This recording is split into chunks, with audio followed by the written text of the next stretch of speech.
এত পুষ্টি উপাদানে ভরপুর ওলকচু, কিন্তু বাড়ির ছোট সদস্যটা খেতেই চায় না।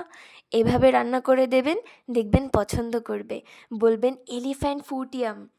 কচুটাকে বড় বড় করে কেটে নিয়ে হলুদ আর লবণ দিয়ে হালকা নরম হওয়া পর্যন্ত সেদ্ধ করে নিতে হবে। তারপর খোসা ছাড়ানো চিংড়িগুলোকে লবণ হলুদ দিয়ে বেশ খানিকক্ষণ ভেজে তুলে রাখতে হবে। এবার ওই তেলেই শুকনো মরিচ, দারচিনি, এলাচ, তেজপাতা আর গোটা জিরে ফোড়ন দিয়ে চেরা কাঁচা লঙ্কা দিয়ে হালকা ভেজে তার মধ্যে লবণ হলুদ দিয়ে সিদ্ধ করা কচুগুলো দিয়ে দেব। ইউনিক আর টেস্টি করতে কচি নারকেলের পাল্প অ্যাড করে দেব। এতে ঝোলটা মিষ্টি মিষ্টি হবে আর ঝালও স্টেবলাইজ হবে। এবার বেশ খানিকটা কষিয়ে এতে দিতে হবে স্বাদমতো লবণ আর একটু হলুদ।